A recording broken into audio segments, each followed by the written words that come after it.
I do like fonts. Fonts are important. I have you'd be probably, my font book is crazy. I have like hundreds and hundreds of fonts, but we're not here to talk about the size of my fonts or even how I use them. Let's move on to the situation in Syria.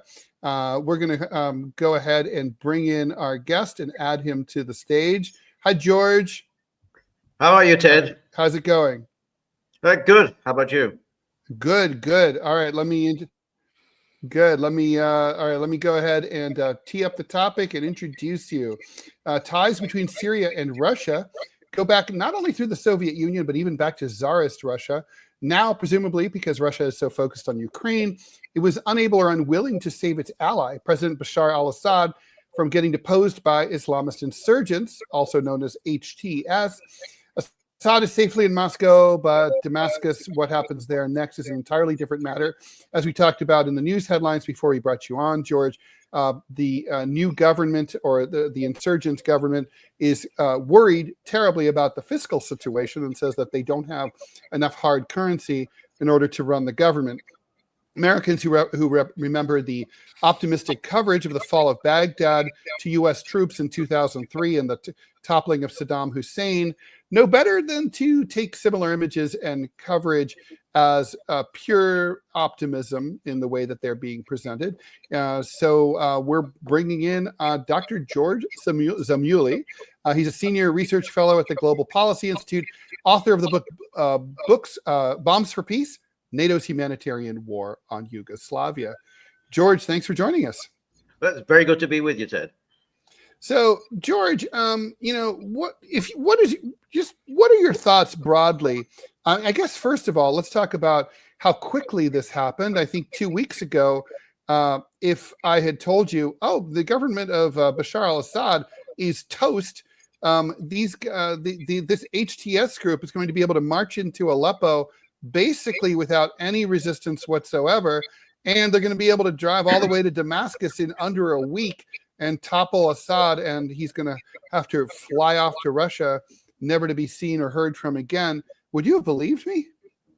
No, I wouldn't have, but there's nothing so astonishing about that. I think clearly Bashar al-Assad and his Syrian Arab army could only survive by the grace of its protectors, which is, of course, Russia, Iran, and Hezbollah.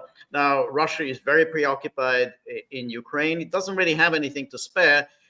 Iran has, I think, taken a beating from Israel. Hezbollah obviously has taken a severe beating from Israel. So without that kind of support, really, the demoralization was going to kick in very quickly. I mean, we saw that, Americans have experience of that in Vietnam in 1975. Once it became clear to the Saigon government that the United States was not coming in, even with air power, or even with providing them with some kind of weapons, then it was over, and the army just collapsed and ran away. So it's not so surprising. I think as far as the Western powers are concerned, and that means United States, Great Britain, Israel, and Turkey, I think it's mission accomplished. I think they've created a chaos, and I think chaos was always the goal there. And now they've got a dysfunctional state. And when you've got a dysfunctional state, then you can put it to all sorts of uses. And the Americans are actually very good at doing that. What kind of uses do you mean? To become a center for global terrorism. You just send people out to create problems for your adversary states. Russia obviously is going to be targeted for terrorists. I think there's going to be, the terrorists infiltrating into Russia. I think Iran obviously will be targeted. And I think China is going to be targeted. So here you've got a whole bunch of people who don't have very much money. They don't really have any jobs in Syria. So the United States can provide them. That's relatively cheap, give them enough money, and send them on their way. It's kind of what happened after the fall of Afghanistan in the late 1980s. Hezbollah in Lebanon took a huge hit from from that Mossad and Shin Bet pager attack a few months ago. They don't seem to have ever really fully recovered, not to mention the bombing campaign by the IDF. Is that next? Is Hezbollah now in real trouble. The old joke in the 1980s was, if you take Syria, you get Lebanon for free. Is Lebanon now on the ropes? Well, I think Lebanon, yes, it is on the ropes, and I think the Israelis can go on pounding Lebanon, particularly pounding Hezbollah, to their heart's content. This is what the Israelis do very well. They don't do particularly well in hand-to-hand combat. They're not going to send their forces into Lebanon, but they can go on bombing and bombing and bombing, and they do have an effect. And we've seen that Israel has been bombing Syria pretty much on a daily and nightly basis for many, many years, and it's had an effect. I mean, without question, it's weakened Syria fatally. It weakened the Iranians. I mean, there was an Iranian presence in Syria from the Islamic Revolutionary Guard Corps. They've taken a pounding from Israel, and of course, Hezbollah's been weakened. So it does have an effect after a time, the Israeli bombing, and of course the brutal sanctions imposed by the United States. All of that weakened Syria fatally. So by the time the HTS under Turkish auspices, we've been receiving very substantial financing from Turkey, so much so that the people in Idlib were living much better than the people living in Syria proper. By the time they mounted their offensive, Syria had already taken such a beating that it wasn't able to provide any kind of resistance. So HTS is. Go ahead, Robby. All right. I just want to say it's a pleasure to meet you, Mr. George. Been following you on the gaggle for years. Now, my question to you is, with the fall of Syria, is Iran's proxy network in the West, is it dead? I think so. I mean, I can't see very much, left. I mean, there's the Houthis, but they've minimal impact, and whatever impact they have, I think the Houthis will be targeted.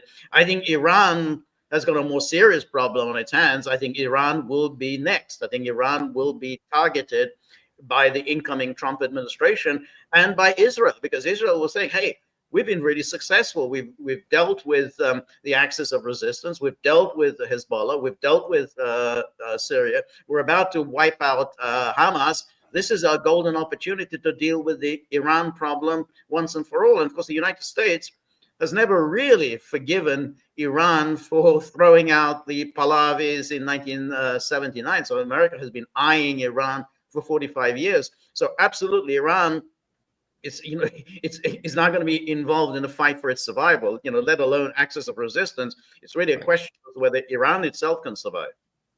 Gotcha. George, let me ask you about it's one thing for the United States, for example, to have helped to turn to help to have turned Afghanistan into a terrorist state in the early 1990s after supporting the Mujahideen in the 80s. Afghanistan was and still is on the other side of the planet. But from the standpoint of Turkey and Israel, why on earth would they be willing to have an HTS come to power and basically have a ragtag group of former Islamic State, Al-Qaeda, and other, Al-Nusra Front and other radical Muslim fundamentalists come to power right smack on their border? Why on earth would they want that? Why weren't they happy with Assad? I mean, I would have been, if I were the Israelis, I would have been like, we can work with this guy. We know who he is. He's not dangerous to us. He's not going to attack us. I mean, there's some pretty nutty people in HTS. Well, it's a long-standing Western and Israeli tradition of hating and undermining and destroying the Arab nationalist secular regimes and supporting the Islamists. And this goes back, we know, of course, how Netanyahu supported Hamas, but this goes way back, in the 1950s when the British were seeking to overthrow the Nasser regime in Egypt. They were plotting against the Baathists in Syria. Again, this is back in the 1950s. And then he goes even further back in the days of the British mandate of Palestine. The British were supporting the Islamists. not with any great success, but nonetheless, that was their support. They, the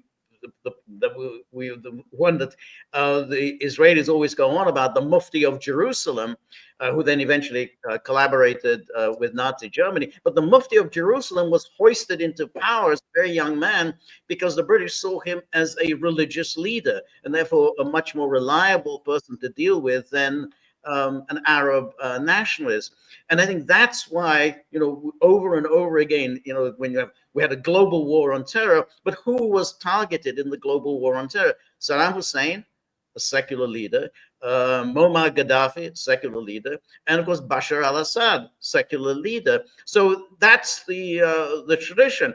And so you're absolutely right. You would think this is the person that you want to work with, but that's not really what the Americans, the British, want. Now, the one problem they have, which is sometimes these Islamists, they go off their leash and then they turn against their owners.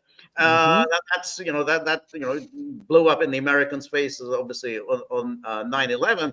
So I think the instructions to them is, hey, focus on Russia, focus on the Central Asian states who are Russia's allies, they're members of the Collective Security Treaty Organization. Focus on China. Don't start moving towards Europe or let alone the United States. They stay the hell away from that.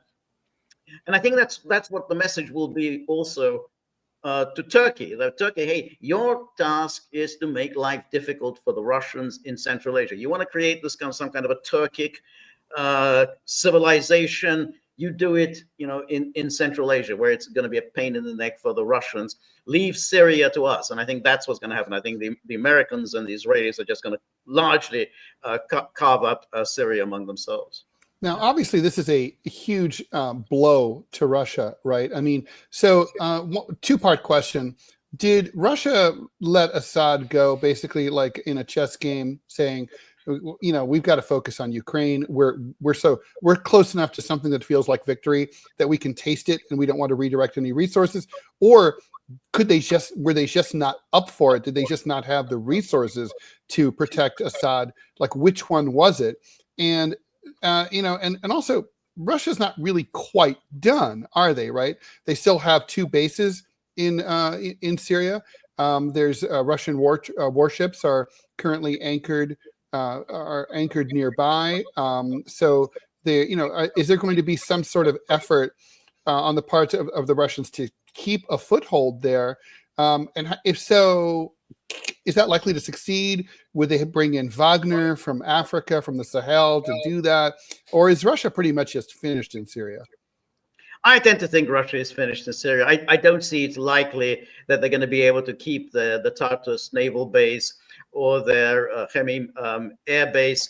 I think that the Americans, who I think will have some leverage over the HTS, I think they're going to pressure them to, hey, get the Russians out of here. I mean, that's it.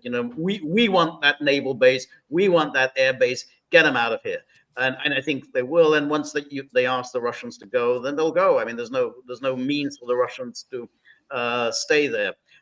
So I don't see it. Russia has no friends now in Syria, so there's no mechanism there to allow them to keep their base. And of course, that is a major blow. I mean, I think you said in your intro that this goes all the way back. Certainly, in the case of the Soviet Union, they signed that friendship treaty with Bashar al-Assad's father, Hafez Assad. That was in 1971, so that's more than 50 years. It's the one warm water port that the Soviet Union and then Russia retained. So it's a big deal. And then it goes back even further into sort of in the days when the Russian Empire was the protector of the Christians. I mean, that's what it did. It protected the Christians in the Balkans, and it protected the Christians in the Middle East. So it goes back a long way. Now, why didn't they do anything? I think that they're really stretched. I just don't think they have anything to spare. I mean, I think that that must have been what they told Assad, is that we just don't have anything. That would be a major operation for us, major air power and everything. We just don't have it. I mean, everything is tied up in Ukraine. Yeah, no, I agree with that. Oh, go ahead, Ted. Sorry, Robby. Yeah, you come after me. Volodymyr Zelensky. He might. If I'm him, I'm not taking any comfort in any of this, right? Because the troops that were in Syria, where are they going to go? They're now available for service in Ukraine, right? So this is, if anything, going to accelerate the outcome in Ukraine. No. Well, it may be. I don't know how many troops they really had in Syria. I doubt whether it was a huge military presence. I mean, Russians already have a substantial military presence in Ukraine. So I don't know whether, in terms of numbers, it's going to be particularly significant. I think. The air power, I think, was significant. I think the air power, it may be of significance, but I think Russia already has quite a bit of air power at his disposal, but Russia is using its air power in a very constricted way for whatever reason. But it could have used it in far more devastating or effective way, but it hasn't. No, I think Zelensky's problem, maybe a problem, we'll have to see, is what happens when Trump takes over on January 20th. For sure.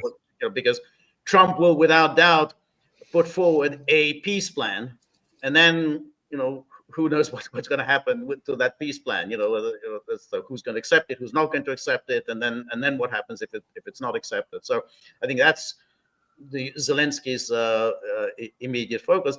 But without question, I mean, this is a big blow to Russia's reputation. Anytime you go in and you say, hey, we're here for you, we're going to protect you, we're going to support you, we're going to defend you, and now you don't, then your credibility around the world is lost. And particularly when the rationale that Putin presented in 2015, which is, hey, we don't want the black flag of ISIS flying over Damascus because we are afraid, we're very close, we're afraid of jihadis coming into our country.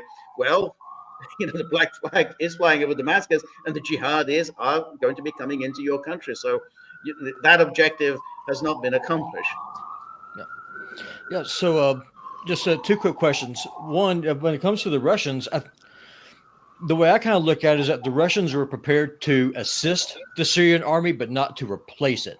And the Syrian army, I mean, they didn't even show up to fight. They just kind of melted away. So I think that probably played into the Russian rationale. I mean, when I look at it, if your army refuses to even defend its home, why should I defend you? I mean, that's just me.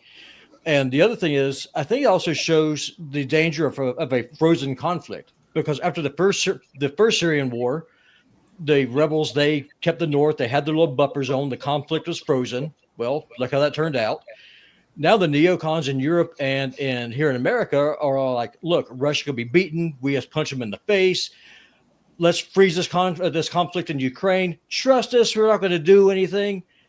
Are the Russians foolish enough, in your opinion, to fall for that trick again? Will they settle for a frozen conflict in Ukraine, or will they just, or do they realize that's a trap? That's a very good question. Now, just going back to your first question, when you have a military that is completely dependent upon its foreign sponsors, and then the foreign sponsors say, look, we just simply can't do it. We're not going to be here for you. Then, of course, the military just collapses. I mean, it fought reasonably well when the Russians were there to provide the air power. And so, that's why I was talking earlier about the South Vietnamese. The South Vietnamese fought reasonably well, like, let's say in 1972, when the North Vietnam mounted their Easter offensive. They did okay, but they had the American air power there to provide support. Once in 75, the Americans said, nope, no air power, no weapons. Quickly, the morale just collapsed. I mean, that's just an inevitability. So it's easy, I think, in retrospect, to blame, Bashar al-Assad, but given the circumstances, and again, not to mention all the effect, this devastating effect of the sanctions. I mean, these were really brutal sanctions. The United States were providing. So, that everything just takes its toll after a time. But in terms of your second question, I completely agree with you, because I think that was an unfinished conflict, and I think you've defeated ISIS, you've managed to keep Bashar al-Assad in power, but he's not really, the government. That's not really the government of Syria. You've got Right. the northwest, the Idlib province, which is under the control of, it was first Jabhat al-Nusra, then it was HTS. That was them. Is the Turks retain their presence. Then you have the Kurdish part of Syria, and they kept the oil fields, they kept the wheat fields. They're there under the sponsorship of the Americans. So essentially, it was an unfinished conflict. And when you have an unfinished conflict, then sooner or later it's going to blow up in your face, because of course they were using that time to build up their forces. And then it was inevitable they were going to mount an attack. I mean, that's what happened. It's unfinished. I mean, and they had an opportunity to finish it in 2018 to 2020, but Erdogan rushed to the UN Security Council in New York and said, "Oh, this is so horrific what Russia and Syria are planning to do. They're going to kill all these babies. It's going to be a humanitarian crisis." And then Trump, he sent out a tweet saying, "Well, if Russia mounts an attack on Idlib, we're going to hit the Russians." So whether they would have done it or not, I don't know. But he directly threatened to use force against the Russians if they attacked Idlib, and Russia decided not to do it. They didn't want to risk a war with the United States. But what that meant is that the Americans had the escalatory dominance. They were able to essentially push Russia aside and say, "Don't do it, because you'll have us to deal with." Now, in terms of what happens with freezing the conflict in Ukraine, I really do hope that Russia won't fall for it, that they won't accept Me too. something like what I think Trump will propose, a frozen conflict, which is, let's have a ceasefire along the current lines of contact, and then we'll deal with all the problems down the road. We'll postpone NATO membership for a few years, but let's just freeze things in place. I think that's going to be the offer from Trump, and I hope very much that that Russia doesn't accept it. But the chances are, knowing the United States, that they'll probably just go, they'll be so unreasonable that Russia will just eventually say, no, we really can't accept it. But it's like, if you think of the Istanbul Agreement, which is a terrible agreement. It was a terrible agreement for Russia, but Russia was willing to accept it. It was only because the NATO powers got so greedy, with Boris Johnson saying, "No, we don't want this. We want more. We want to really inflict a defeat on Russia." It was only because of that we were saved what would have been an absolutely catastrophic agreement. Gotcha. George, we have a question from someone who was kind enough to contribute to the show. Well-dressed nerd. Thank you for your cash donation, $5, much appreciated. Question for George: if war between Iran and the U.S. and or Israel becomes a reality, he wants to know, how would this affect Russia and China's involvement with BRICS? I think Russia and China will stay out. I think they will provide some kind of support, probably. Again, depending on what they've got to spare. I mean, they're very heavily tied up in Ukraine, but whatever they have to spare, they will provide. Well, Russia certainly will provide it to Iran. I don't know about China. China likes to keep its powder dry. The real question then is, what is Iran going to do about, to protect itself? Which is it finally going to make the decision to develop nuclear weapons? Now, you would think that, given the high stakes, that it will basically say we need nuclear weapons. But that's only the start of their problems, because if for one moment the United States and Israel suspected that Iran does now have nuclear weapons, even if Iran hasn't made an official announcement, then the United States and Israel would attack. They would launch a preemptive attack to take out Iranian nuclear facilities. So Iran clearly needs it, because it's in the crosshairs.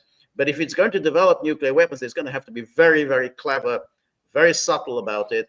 And so present it to the world. Well, not only do we have many nuclear missiles, we have the means of launching them. We have launches, intercontinental launches. In other words, we can reach the United States, and they are thoroughly dispersed around the country. So if you try a preemptive attack, you're not going to be able to take out everything. So that's the, it's not enough just to have nuclear weapons. You've got to actually lay the groundwork to thwart a preemptive attack. Would Pakistan help Iran? I doubt it. I think they're going to stay out of it. I mean, it's they don't really want to get themselves involved in a war with the United States. Yeah, Pakistan has never had good relations with Iran. No, not really. Exactly. They're Sunni, and they don't have anything like that. George, one last question. Let's talk about, a lot of it. We've been talking about the foreign policy implications, but what about the people of Syria? I mean, what is this governance going to look like? I mean, is it going to be an ongoing civil conflict with the factions that still haven't come under HTS control? Are they going to be able to find some revenue source that's going to make up for all the money that apparently Assad spirited out with him? Is this going to be a radical Islamist regime that looks like something like Afghanistan or Saudi Arabia, or is it going to be like sort of Taliban light? Is it more like Jordan? I mean, what's it going to feel like? For women and ethnic minorities like Christians and even the small community of Jews in Syria? I have to think that they will move towards some kind of a radical Islam. I think the minorities are just going to be pushed out. I think it's going to be so intolerable for them. And not to mention anyone who was involved with the previous regime. I think they're just going to be pushed out. I think it's going to be, they're going to be dumped on someone else. And I think that'll be the end for the sort of ancient Christian communities in Syria, but also in the Middle East. I think we're seeing the last days of this Christian communities that go all the way back to the birth of Jesus. So that's going to be that. But I think, it'll generally be an Islamist state. But at the same time, it's not going to be a unitary state. I mean, there's going to be this Kurdish region. They're not going to come under the rule of HTS. I think the Americans are going to carve out a land strip for themselves, so where they're going to keep. This is going to be their way of projecting power in the Levant. Israel is obviously already carving out space for itself, and then it's going to be bombed on a regular basis. I think it's like Israel pretty much feels that it has a right to bomb anything at any time and proclaim that, hey, this poses a threat to Israel. So, bombing factories, entire sort of urban conurbations, and say, those, we had a threat here. So I just think that this is going to be a failed state, worse than Libya is currently, whether, again, there's still no government there. And again, worse than the state of Iraq during the 1990s. So I think minorities are gone, and then I don't think there's going to be any kind of a unitary government for the foreseeable future. What happens to the Palestinians now? I mean, do they have a prayer? I don't think so. No, I think Gaza is gone. To be honest, I think that's it's hard to see what can be salvaged in Gaza. Maybe they're going to cram the Palestinians into just the southern tip of Gaza, whereas the northern part will just be annexed by Israel. And I think the West Bank is probably next on the agenda. I think Israel will annex, if not the whole of the West Bank, but it will annex the major settlements, that just become part of Israel. So I really think this is as bleak as a time as any. Terrible.